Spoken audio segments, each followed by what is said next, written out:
Monday, February 17th, and a very busy sports news day of that. Marleah Campbell here with Mark Palos. Mark, let's kick off our talk today with your story today, which is Sporting Kansas City hosting Inter Miami, and Lionel Messi. Eventually, not tomorrow as originally planned, was supposed to kick off at 7 o'clock at Children's Mercy Park, but as we know, the terrible forecast coming our way to Kansas City pushing that back a day. What did you hear at the presser today, both on weather and on, the world's greatest soccer player coming to Children's Mercy Park? Marleah, it was cold out there at Children's Mercy Park, and I couldn't believe it. I was outside. They let us shoot practice for about 15 minutes. I was like, I'm going to go out here. I'm going to take my gloves off. I'm just going to shoot practice for 15 minutes. I'll be good. No way. Yeah, it was way too cold out there. And then what's crazy, he was talking to Peter Vermees. He was saying, as cold as it is today, it's going to be even colder tomorrow when they originally were going to play the game. But with the news of that being postponed to Wednesday, honestly, to me, I kind of feel like they're just kicking the can down the road. I mean, tomorrow is going to be cold and snowy, and Wednesday is just going to be extremely cold. I mean, obviously, you'd rather have it hold the game when there's not going to be snow. You can't really invite thousands of people out to a stadium in the middle of a snowstorm, so they definitely needed to postpone it. But Marleah, Wednesday, I know you're going to be there. I don't think it's going to be much warmer than Tuesday. What are your thoughts just going to the game on Wednesday? Yeah, well, I was talking to Warren Sears about this, who told me it's going to be just as cold that day. So I guess the perk is it's not snowing actively on Wednesday, to my understanding. This is a sports show, but we are roped into weather today because of the disaster that is going to be an outdoor game on Wednesday night, Mark, which is the coldest game in MLS history. That's what Warren told us today. By a lot, also. The previous record was, 18 degrees? Yeah, 18 degrees. I think it was in the game involved Portland. We're not going to hit that on Wednesday. Yeah. So we're blowing them out of the water. We break records in Kansas City. Oh, well, it was our news director, Josh Morgan, that pointed out it was the Miami game in the wild card round when the Dolphins came to town, and it was the fourth coldest game in NFL history and the coldest game in Arrowhead history. So I don't know what the Miami fan bases think of Kansas City other than it is a frozen tundra all the time. But really, these are two exceptions to the norm, it feels like. Miami, as a guy that used to live there for 7 years, these people, if they're fans coming in, they are so unprepared for this. I remember in December there, it would drop down to 60 degrees. Walking to the library, walking to work, my teeth would chatter. That's 60 degrees. It felt so cold. And you're telling these guys it's going to feel like minus 10, minus 15. They're going to think they are on Antarctica. They have been in humid air. They've been at the beach. They have no idea what it's going to be like here in Kansas City. But the good news is, actually, we're talking to Sporting KC, is the pitch going to be dangerous? Are players going to be able to play on this? In 2019, they told us they put the first electronic heater underneath the field. So they have that. They have a thing called sub-air, which they can control the amount of water out there. So they have full control over that pitch. They told me they have green grass out there. We saw it today. That grass is growing, but when they take that tarp off, it's cold. But the ground is not frozen, which is a big key to gameplay. The technology that goes into field maintenance these days is unbelievable. Mark, you brought up living in Miami. That's where you went to college, right? Yep. So I went to college in Wyoming, and our threshold of wearing short sleeves was 40 degrees. If it hit 40, it was like, great, shorts and t-shirt day. Just because I think it was the opposite of you're just so used to it. In Miami, when it gets to below 40 degrees, there's a situation. This is a straight up fact. I am not making this up. Really? The iguanas fall out of the trees because they're cold blooded. So when it gets to a certain temperature, their body goes into a semi-state of paralysis, and they just fall out of the tree. This is a true story. So those people are not ready for what's here in Kansas City. Not the animals, not the soccer players, not the fans. They're unprepared. I have so many questions. I want to start with this. Have you ever had you know how we have snow days here? Do you have iguana days in Miami? There are not iguana days, but there were hurricane days. Yeah. Yeah, where all right, the hurricane's coming. We're just going to sit here and wait it out. And what was crazy to me is that they had these things called hurricane parties. And basically people would just go out and buy a bunch of liquor and stay inside while the hurricane came, and they would it was unbelievable. There's a natural disaster on their doorstep, and their response is to sit inside and drink alcohol. I couldn't believe it. In Kansas, different we world. Just sit on the back porch and watch the tornadoes come in. It's been kind of the tradition here. Gonna be a mess on Wednesday. But Mark, outside of the weather, I know that was obviously a heavy conversation topic at the presser today. What were the guys saying about, taking on Messi and trying to limit him in whatever capacity you can? The greatest soccer player, arguably the greatest athlete in the world, going to be in town. tomorrow, if not the night after. I think they're certainly excited for it. I mean, this is a guy, all these soccer players are soccer fans. Yeah. And they all know that Leo Messi is one of the greatest, if not the greatest player to ever play soccer. And they're excited to take on that opportunity. Listen to Peter Vermees today. It was kind of funny. Someone asked, like, how do you stop Leo Messi? And he goes, guys, you don't. There have been coaches trying to stop him forever, and nobody can. So he's like, I'm not going to come up with some Marvel game plan that's going to stop Leo Messi. I mean, whatever. They're excited to play him, but they want to win. Like, soccer players want to win every match. But Marleah, just for you, as a sports fan, to know that a player of that caliber is going to be playing at Children's Mercy Park, what's that mean to you? It's cool. It's cool because you think about, like, this last year in Kansas City, we have the greatest quarterback of all time, Patrick Mahomes, playing in front of the biggest pop superstar in the universe, and Taylor Swift, not Travis Kelce, Taylor Swift being in town every week. And now you have Lionel Messi coming to town. Kansas City really is the center of the sports universe in so many ways, particularly during football season, but this is also the soccer capital of America. And, this is a game, the Miami game last April, sold out Arrowhead Stadium. This year, it's in February, so it's a little bit colder. I think folks aren't as jazzed to go out in the, subarctic temperatures, but still a really cool opportunity. I was at Sporting KC's Media Day on Friday, and I was talking to Jake Davis, who's from the area, and he was like, yeah, this is cool. Like, I'm a soccer fan first. Soccer's my entire life, so getting to go up against Messi is cool in its own right. But at the end of the day, you want to get a win. This is Series 1 of the CONCACAF Cup Round 1. And look, this is a team in the past seasons, the last 2 years, have gotten out to a terrible start to kick off the year. I mean, they were winless through the first 10 games 2 years ago, ended up making the playoffs. That's the first time an MLS team has ever done that. Last year, they also stumbled out of the gates and weren't able to make the miraculous, historic turnaround, miss the playoffs. So this is a team this year. Granted, yes, this does not count towards MLS standings, but this is an opportunity to get your footing out of the gate and start hotter earlier. Both years, they've kind of found their footing midway through the season. 2 years ago, it worked out. Last year, it was too late. So to me, yes, the first couple of games of the season are where you kind of figure out where you're at, but that's been kind of the verbiage. We're still trying to figure out rotations and who this team is, but every team in the MLS is doing that, and Sporting's been kind of the team that started out extremely cold. So to me, it's a big game for a lot of reasons, and that's definitely one of them, is starting the season out in a way that builds the momentum earlier than you have in the years past. Yeah, absolutely. They have 8 new players, I believe, on the team this year. 2 of them are designated players, so those are going to have to be guys that you really think are going to contribute. But I know, talking to some of those players today, like, they definitely do. They believe that they're ready to compete and win. They know last year they didn't get off to a good start, and the year before, and that's definitely not something that they want to do again. And then also with this CONCACAF matchup, it's the first leg of a home and home, so this isn't a situation where they can kind of come out and lay an egg. They have to perform if they want to advance in this tournament. And when you're out there today, I mean, the CONCACAF, those are some power players in the world of soccer, and like Sporting KC's, they're pulling out all the stops for this. I don't think they're going to want to come out flat when they have some of the powers that be in North American soccer right here in Kansas City. Yep, yeah, and we will only have to wait 24 hours longer than previously expected to watch this game. Okay, let's move on to a big topic coming up over the next couple of weeks here. Chiefs free agency. Going to be a massive offseason for Brett Veach for a lot of reasons. One being, I think what we saw in the Super Bowl is the Chiefs need to massively revamp their offensive line. Kind of had nightmare flashbacks back to the Tampa Super Bowl with Mahomes getting sacked 6 times against the Eagles, not ideal. And you kind of had that left tackle position that was a lingering, not threat, but a lingering, I guess, weakness from training camp when you're trying to decide between a true rookie and a second-year guy in Wanye Morris. You end up sliding Joe Thuney in there eventually, playing him out of position, and then come Super Bowl time, the offensive line didn't look great. So that's one reason why it's a big offseason for Brett Veach. But the other being, you look at some of the names, Mark.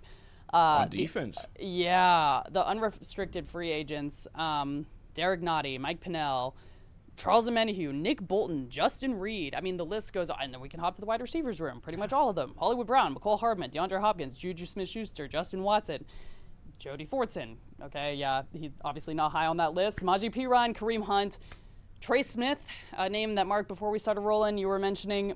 Where do you start? Who are your kind of block pillar priority guys that you have to get deals done with. Boy, is that really. that's Brett Veach's question he has to answer. That's Brett Veach has to answer that, not me. But I think the biggest question, I mean, you hit it right, the nail on the head, and we saw it in the Super Bowl. The Eagles blitz in no time. Patrick Mahomes is running for his life. We have Trey Smith, an All-Pro, who is up for, he could get a franchise tag. But I think the Chiefs are already paying two guys big money along their offensive line in Creed Humphrey and Jawan Taylor. And so say you franchise tag Trey Smith. That doesn't give you any money for left tackle. That doesn't give you any money for Joe Thuney at left guard. I mean, well, he's out under contract, but it's just like if you franchising Trey Smith, that creates a whole host of problems. I mean, he's obviously a tremendous player, and you want to keep him here on the Chiefs, but I mean, we got to look at this offensive line as a whole. The Chiefs need a left tackle to protect Patrick Mahomes' blind side. They did not have that this year. They got all the way to the Super Bowl on the precipice of history, and a flaw that they had entering the season is one of the things that held them back. Yeah. And it's just, for a team that wanted to do everything they can, I just don't know how it could come to that situation. But I think we're really going to see a lot of change here on the offensive line and also on defense. I know safety Justin Reed, linebacker Nick Bolton. I don't know how you keep those guys coming back just with the salary cap as it is. So Marleah, I guess here's a question I have for you. You can keep one guy on defense, Nick Bolton, Justin Reed. Where are you going there? You just can't. I mean, I think I'd go. It's just so hard to say too because they're both so valuable, and like personally, I really like both of those guys too. I mean, they both add such like leadership and character to the locker room. Nick Bolton, you got the Mizzou alum. Where's the green dot? Where's the green dot? I had a guy that had a scoop and score in the Super Bowl a couple of years ago, Justin Reed. I mean, Mark, you were sitting next to me at the Super Bowl, and you just go, "Gosh, Justin Reed is so good." He just made like a huge tackle. Look, this is one of the. Many times I think, man, Brett Veach has a tough job. And fortunately, we don't have to make those decisions. And also, fortunately, in Kansas City, I think you can somewhat sit back and just, not that you have a choice, but observe the process. And, the phrase, in Veach we trust, is kind of a colloquial term around here for a reason, because he tends to make the right calls, even when you look at this list of names that I just read off, which was not even a full list, by the way. And it seems impossible. But year in, year out, I mean, he's found ways to get it done. It won't be perfect. Think about L'Jarius Sneed last year, right? That felt like a big loss, and we felt it, especially earlier in the season with the secondary, but they were able to plug that hole over the course of the year. There will be pieces that kind of, stab you in the heart a little bit, but it'll be interesting to see how he finagles this one out, because I'm sure if we look back at the previous years, we'd be in the same situation. Think about the Chris Jones situation a couple of years ago. Or when Orlando Brown left. Everyone's like, oh my gosh. Yeah, but every year it feels like, man, how's he going to get it done this year? And certainly I feel that way right now, but it'll be interesting to look back in a couple months' time and kind of see how this roster is shaping out. Well, one thing that Brett Veach will be able to sell, he's not going to be able to offer as big money as other teams, but he's going to be able to sell a chance at winning. And that's something that not very many teams are going to be able to do. And he's got any room that he walks into, he's like, guys, if you want to play for the Chiefs, you're going to have a pretty good chance at competing for a Super Bowl, and the players are going to know that's true. Yeah. And that means, like, these guys, they play for money, but they go out there, they're competitors. They used to play for no money. That's why they played football. And so, like, they're going to have, the chance to sell winning, I think, is very underrated, and I think that's something that Chiefs fans need to look at. Like, hey, we're going to be able to tell people, like, if you want to come to Kansas City, you might have to take a little bit less, but you're going to play for a Super Bowl. But then another thing I've heard Brett Veach say is that the draft is going to have to be a little bit of the Chiefs free agency, and they're going to have to find contributors there. And we've seen they have young guys that have come in and really showed out. I mean, the 2022 draft, George Karlaftis, Trent McDuffie. I mean, think about all the contributors that they had there. Isaiah Pacheco, 7th round pick. So we know that they can find guys that are going to work. And even looking at the Eagles across the way, their left tackle, I believe, was a 7th round pick. So, the Chiefs need offensive line help. Maybe they're not going to find it at the top of the draft, but there are guys that can contribute but their Chiefs are going to have to work harder than anyone else to find these guys. That's the thing. It's going to be a different year for the Chiefs. I was also saying this maybe a couple days ago. We're maybe going to see a different era of Patrick Mahomes, like for his entire Chiefs career. Maybe we just saw the end of the first part of the Patrick Mahomes era, and now we're going to see a new one, because this team is going to have to reload and retool in a way that we just haven't seen before, and they will look different, but Patrick will be the centerpiece, just it'll look different. I think we're entering a new era of Chiefs football. It's funny you mentioned the NFL draft. It just makes me think, like, I think usually when you're watching the draft, you can kind of get, like, fatigued by the, 5th, 6th, 7th rounds. But really, that's when Brett Beach finds the gems kind of in the back half of the draft. Tyreek Hill, 5th-round pick. Yeah, you think about those names. Pacheco being a good one. And, Mark, that also makes me think of, you did a story about the 2022 draft class in New Orleans. And we were talking to Isaiah Pacheco, and he was like, yeah, I remember these guys, like, we didn't know if we'd make the roster. Like, we're all nervous in training camp about not making the roster. And we were like, you guys were. Yeah, I was just, and then we brought it up to Trent McDuffie thinking he'd laugh it off, and he was like, yeah, no, we were genuinely worried about making, because it's so competitive at training camp, and every roster spot for this team is incredibly tough to get. You start with 90-some-odd guys in St. Joe, and you whittle it down to 53. It's, and the way Pacheco runs, he runs like a guy that's scared of losing his job. I mean, that guy. That's a great way to put it. He runs through a brick wall every play. Yeah. He's not. I mean, that's a guy. He's going to put it all on the line out there. Oh yeah. Okay, let's move on to some big Royals front office news today. The team extending GM and Vice President J.J. Piccolo to the end of the decade, to 2030, and picking up Matt Quattro's 2026 option, which is, in my opinion, great news for this team, as obviously the AL runner-up for the Coach of the Year, and a team that turned it around from 106 loss season last year to, or 2 years ago, to flipping it around to the incredible playoff run that we saw that actually came up really thin short of being something spectacular, but still getting playoff baseball in Kansas City for the first time in a decade. Mark, just your thoughts on the trajectory of this team, and particularly the work the front office has done to build this roster the way they have. I really think it's tremendous just for the confidence of the team, because they know that the guys, the core guys, not only on the player side but the leadership side, are locked up long term. I mean, the other day we were out at the Royals rally before they went out to Arizona, just talking to some of the guys, Cole Reagans, Bobby Witt, just talking about how much they liked being in Kansas City. Cole Reagans, he was asked, about Kansas City. He goes, as soon as I came here from Texas, he's like, this place felt like home. And that's so important, and I believe in the world of baseball, where you have to play 162 games. You're around these guys all the time. Now they're going to know from the top down that the leadership is going to stay there. And also, I think it shows a tremendous vote of confidence in what these guys have done, just as you're saying, when they had such a terrible year and then to rebound and make the playoffs, do something. I think they were the first team to lose 100 games and then win a playoff series in MLB. Anytime you're doing anything for the first time in Major League Baseball history, it's crazy, because baseball history is so old. Right. And so just to see, J.J. Piccolo, get rewarded for that. I mean, look at the players on the team. Vinny Pasquantino, like, these guys, they really believe that they're here to win. So I guess, Marleah, end of the decade, 2025, what do you think about that? Yeah, it feels like a long time, doesn't it? No, it's well-deserved. And I think about this time last year with my phone pinging. It felt like every 5 minutes was some kind of major move that the Royals were making, be it bringing in Seth Lugo, or we were actually in Las Vegas for the Super Bowl when we got the news about Bobby Witt Jr. signing that massive deal. And they were aggressive last offseason, and it paid off. I mean, look at what the team was able to do. So they really have that special kind of core of talented guys, young talented guys, Bobby Witt Jr. obviously being the centerpiece, Vinny Pasquantino, MJ Melendez when he's playing well. And it's surrounded by, like, an anchor of a veteran guy like Salvador Perez. And so they've built this kind of magic formula. I'm excited to see what happens this year. Obviously, the key is building upon what you started last year. But yeah, well-deserved to those guys, and exciting to see this franchise continuing to move forward. Yeah, okay. And then, just one quick thing here. I know one thing that was really interesting last week was when they brought back in Ned Yost to be a senior advisor to the general manager there. Yeah. People are asking him about that, and he goes, this team is ready to win. And, like, this is a guy, Ned Yost knows what a World Series winner looks like. And he's like, I want to be a part of this. Yep. And so I think for Royals fans, like, Ned Yost knows what it takes, and he's like, hey, I think these guys got it. I think my favorite quote was something to the effect of, he wants to see another world championship in Kansas City before he dies. That's a Kansas City guy right there. That's cool. That's a guy that bleed Royals blue. Yeah, that was special. Cool that he'll get to be a part of this ride too. Okay. Hopefully he sees more than one. Let's not settle at one. Yeah. Let's go for like 10. Why not? I like that odds. Okay. College hoops. Before we get going, we were talking a little bit before we started recording here. Kansas continuing to slide in the wrong direction. Shockingly, not out of the top 25. They hit number 23 today. K-State playing tonight for their postseason lives, in my opinion. Also Greg Daly's opinion, who's right around my shoulder. And Mizzou, the highest-ranked team in the Metro in our viewing area, being Kansas State, KU, and Mizzou. Playing extremely well. This is a team that knocked off Kansas earlier in the season.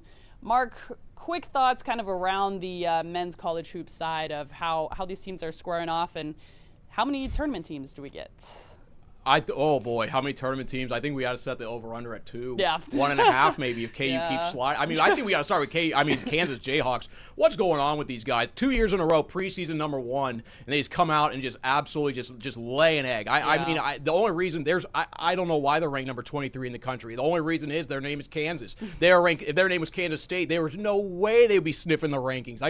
I cannot believe that a Kansas basketball team this late in the season looks the way they look. You log on to social media during their games and you see fans complaining about effort from the Kansas Jayhawks. These guys have Kansas. How many basketball players across the country would love to play for Kansas? And then these fans are saying that the Jayhawks are not putting forth the effort that they need to go on the road and losing at Utah. This is not the Kansas Jayhawks of old. This is not a championship caliber team if that's what you're going to go out and do. K-State, we were talking about this a little bit. I mean, they had the 6-game losing streak and now they just decide to turn it on.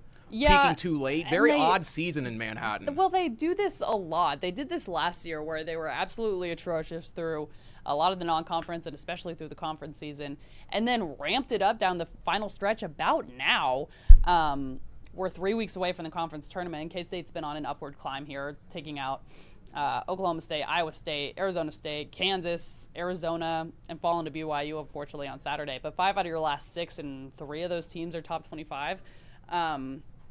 But you always get to the point where it's like, where was this in early January or mid-January? It just takes too long. And last year, Jerome Tame gave an impassioned speech about why he thought his team deserved to get a spot. And they were, I think, not the next 4 out, but like the next 4 out of the selection committee spots. And first 8 out. Yeah, yeah, which, well, that counts. And it's just like, man, if you guys could figure this out like a couple weeks before, because clearly the talent is there, or you don't take down Iowa State, Kansas, and Arizona in a 2-week span. But yeah, same thing, kind of what we were talking about with Sporting Kansas City, which is like the talent's there. You just need to figure it out sooner. Is it too late for Kansas State? No, I don't think so. They have Utah tonight at Utah.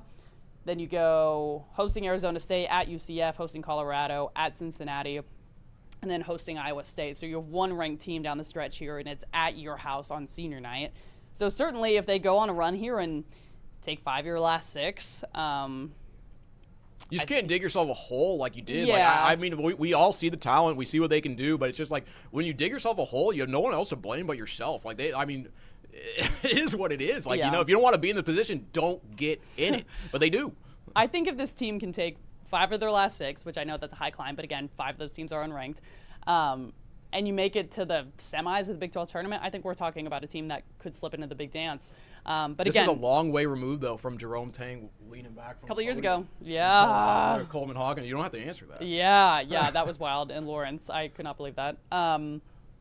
Okay, let's square it off with our final team, which is Mizzou, number 15 in the nation, 15 team in the nation, hosting Alabama on Wednesday, so that's going to be a really good one. But Mark, this is a team that has kind of had the opposite story of they have exceeded all expectations, continued climbing, and this is going to be a potential 3-4 seed come the NCAA tournament, especially if they, have a solid ending stretch to their year here. But man, Dennis Gates' squad exceeding expectations. Yeah, they are, and the SEC is extremely strong this year. You see the way that Missouri is performing. I think it was on Saturday. I think it was maybe a close game at the half, and then they started out the second half on an unbelievable run. Bishop Miege grad obviously on the team, so I'm going to support the Tigers. But we were just talking about this earlier. The Tigers are probably going to end up with the highest seed, I would say, of any team in our area. I think they're going to end up higher seed than Kansas. We saw what happened when they played head-to-head. Missouri blew them out. So I don't know how Missouri could be seeded lower than KU. At the time, that felt like, well, Mizzou just had a really good day. I think that result might be more true to who these teams actually are. Earlier in the season, it was a huge upset. Now I don't know if you could really call it that. But yeah, regardless, it's going to be a really fun NCAA tournament. On the women's side, we have 3 very good teams as well. Kansas State dropping one this afternoon, a top 25 showdown They're number 12 in the nation, fell to number 17 West Virginia on the road. Ayoka Lee, she's still out. Yeah, she's still out with that fractured foot. She's been out for a month, and they're still ranked number 12 in the nation. And Jeff Mittie said she should be back on Saturday. So huge Sunflower news. Showdown on Saturday, I believe. Yeah, too. and UK State women. exactly. And huge news coming into the women's tournament, which is 2 weeks away. Because remember, they moved the women to T-Mobile Center, so that's a week earlier than the men's tournament. So hard to believe. It's so crazy. We get out of the Super Bowl and we're full speed ahead in a football season, and then we come home and it's like tournament time almost. We got a couple weeks before we gear up, and we have Messi in town. So a lot going on. Such a fun time to live in Kansas City and be on the sports scene. But for now, that will do it. We'll see you back here tomorrow at 5:30.